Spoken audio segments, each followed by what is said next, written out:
Galera, em dezembro vai acontecer o primeiro cruzeiro Ney em alto mar.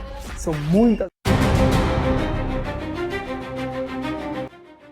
সকল আলোচনা সমালোচনাকে পেছনে ফেলে সুইজারল্যান্ডকে হারিয়ে সেমিফাইনালে পৌঁছে গেছে আর্জেন্টিনা, কিন্তু বিতর্ক তাদের পিছু ছাড়েনি। টপ র্যাঙ্কিংয়ে থাকা কোনো দলের বিপক্ষে খেলা না পড়ার বিতর্ক নিয়মিতই তাড়া করছে আর্জেন্টিনাকে। বলতে গেলে 2026 বিশ্বকাপে এ পর্যন্ত তারা যে কয়টি ম্যাচ খেলেছেন তার সব কয়টিতেই কোনো না কোনো বিতর্ক তৈরি হয়েছে, যার মাঝে সবচেয়ে বেশি সমালোচিত ম্যাচ ছিল মিশরের বিপক্ষে, যেখানে ম্যাচ ফিক্সিংয়ের অভিযোগও উঠে এসেছিল রেফারির বিরুদ্ধে। তবে মাঠের বাইরে পক্ষ প্রতিপক্ষের সমর্থকদের বাকযুদ্ধ চললেও মেসিকে নিয়ে মুখ খুলেছেন নেইমার জুনিয়র।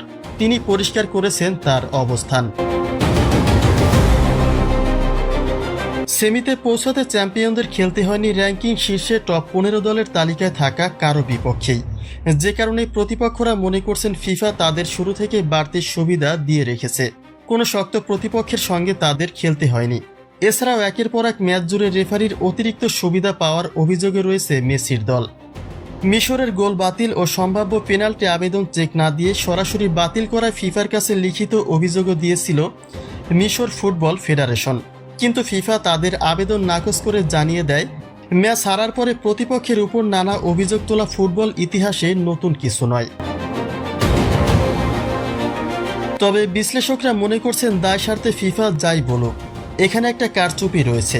বিশেষ করে মেসিকে টিকিয়ে রাখতে পারলেই উচ্চ পর্যায়ে ব্যবসা নিশ্চিত করতে পারে ফিফা, যে কারণে তারা মনে করেন আর্জেন্টিনাকে কোনো শক্ত প্রতিপক্ষের সঙ্গে যেন খেলতে না হয়।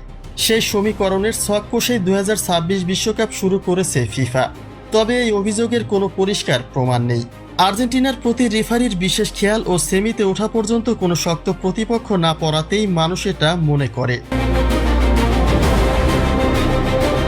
অন্যদিকে এই নিয়ে আর্জেন্টিনার চির প্রতিদ্বন্দ্বী ব্রাজিল সমর্থকদের মাঝে তীব্র ক্ষোভ ও নিন্দার ঝড় বইলেও আপত্তি নেই ব্রাজিলের পোস্টার বয় নেইমার জুনিয়রের। তিনি বরং প্রিয় বন্ধুর জন্য শুভ কামনা জানিয়েছেন। পক্ষ প্রতিপক্ষের সমর্থকদের মাঝে তীব্র অসন্তোষ সৃষ্টি হলেও মাঠের বাইরে একে অপরের শুভাকাঙ্ক্ষী এই শীর্ষ দুই তারকা।